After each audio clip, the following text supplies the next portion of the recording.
What's going on, guys, and welcome to episode number 169 of Career Mode. And we start today's episode off against Liverpool in the Copa Europe, which is of course the European Super Cup, so the Champions League winners versus the Europa League winners of last season. So Liverpool, of course, it had to be Liverpool, didn't it? Won the Champions League last season, and we of course won the Europa League, so we would take them on in this one game, yeah, the one game special, whatever you would call it. But yeah, taking on Liverpool in the Copa Europe, and yeah, Champions League versus Europa League, and we almost took the lead here of Kiro Sorejo, but his shot went to the side netting. But Liverpool, of course, playing with Edinson Cavani up front, so talk about reminiscing there. Cavani playing up front for Liverpool. Of course, we signed him in absence of Chevalier when he went to Newcastle. Now Chevalier, of course, as you saw in the last episode, is at Real Madrid, so Liverpool are using Cavani up front. How about that? But yeah, we took on Liverpool, and in the 50th minute, it was a pretty uneventful first half. In the 50th minute, Kiro Sorejo crossed the ball in, and there was Matthew Wakaso, of course, the new signing to replace Lamine JJ. Of course, he's at Barcelona now. Chevalier's at Real Madrid. Like I said in the last episode, imagine watching that El Clasico. That would be fantastic. It's the new Ronaldo versus Messi. That would be great.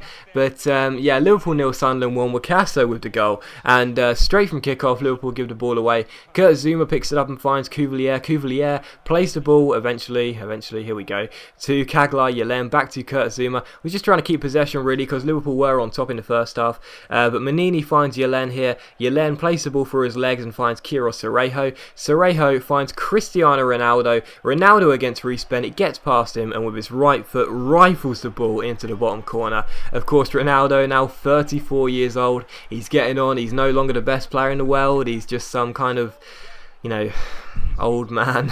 But yeah, Ronaldo still trying to prove himself, still trying to prove he's good enough to play against the best teams in the world, and he scores there against Liverpool. So a very, very good goal there to make it 2-0 to Sunderland. But yeah, here you see Liverpool once again pressing. They really did have the best game in this game, and Belanda picks the ball up here, goes through, finds Edinson Cavani, and Cavani, that was painful, man. I love Cavani. I was the one that made him so good. Cavani makes it 2-1. So Liverpool back in the game here. Liverpool, of course, the greatest team of all time. We've made them into on the game, and they almost equalised here with just 2 minutes to go. Santana going through down the left hand side. His shot was brilliantly saved by Courtois, and Zaha ended up losing the ball after this piece of dribbling. But yeah, the game did finish 2-1 to Liverpool, so it's another trophy for us at Sunderland. It's the third one. Last year we won the Capital One Cup and the Europa League. So now we've also won the Super Cup, and that is absolutely fantastic for us. So another trophy here at Sunderland,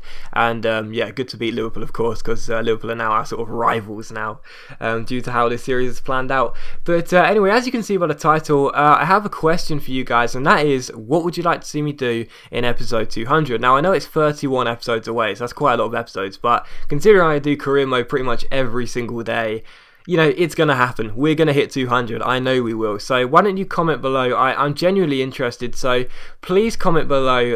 I want your ideas for episode 200. It doesn't matter what it is. I mean, I did a 1 hour special on 100. So it doesn't matter what it is. Just comment. If you have any ideas whatsoever, comment what you would like to see me do for episode 200. You know, maybe like a live episode, or I don't know. I have no idea. It's difficult. So yeah, just comment. It's going to be really interesting, you know. It could be really fun. And just comment below. Tell me what you guys want to see me do in episode 200. And yeah, I'll think about it. And yeah, we can work together. You know, we can put out the best video possible. So tell me what you want for episode 200, and yeah, please comment whenever you get a chance. But anyway, it was transfer deadline day, and I wasn't really into any players. However, I did want to sign Nathan Redmond. Spoke about this before. Do want to try and get English players into the side, and obviously Redmond, English winger, pacey, 4-star skills. What more do you want? What more do you want, really? And Liverpool accept the transfer we made, 8 million plus a swap deal for Sorejo, who is a good player. Sorejo is a good player, no doubt, but you know, Redmond's better, and you know, he's English. You know, it's just that simple. I want more English players in the side. So yeah, hopefully we can get hold of Redmond. Excuse me. And that would be great news.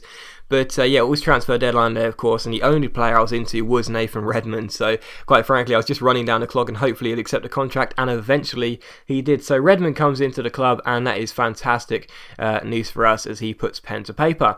So yeah, Cerejo's gone, which kind of sucks. I did like Cerejo, but Redmond coming in is a lot better.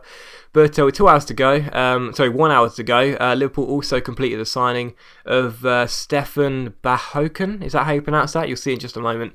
This meant nothing. Colback didn't go in the end to United. But yeah, Liverpool completed a deal of Stefan Bahoken, or how you pronounce that, for £50 million. So yeah, he's the new replacement for Chevalier, and he's got some great stats. He's actually, I think he's a 90 rated player. So yeah, he could be a very, very difficult player to contain. And yeah, it's great. I mean, it was JJ versus Chevalier for the last season and a half, and now it's going to be Bahoken, or how you pronounce it, against Wakaso. So that'll be great. But here's the youth squad monthly report, and yeah, that was the last thing you saw there, was Redmond coming in. So that's good. I'm going to make Redmond my first choice winger, and have Miyachi on the bench, because Miyachi doesn't really have the stamina to play, you know, week in, week out, really. So yeah, that would be great. But Redmond's got good stamina, and he's got just the same amount of pace, really.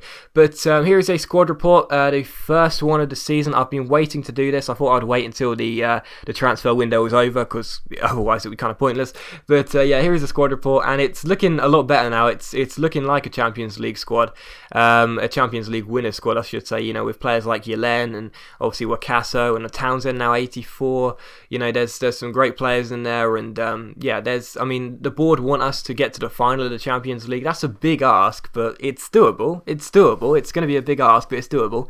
And here is how the squad is set up. Now, as you can see, I've changed formation to a 4-2-3-1, mainly because Ronaldo's been off to such a good start. I was never actually going to have him as a first-team player, but he's got to such a great start. I want to keep playing him. He hasn't got the pace to play on the wing, but I'm going to have him playing centre attacking midfield, and hopefully that'll do.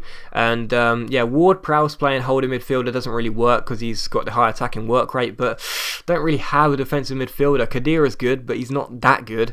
And Ward-Prowse is English, and he's got good stats. And Yelen has the work rates. He's got low attacking and medium defence. But yeah, it's difficult because I haven't really got a top defensive midfielder. But even so, that's how the team's set up, and it looks quite good, doesn't it?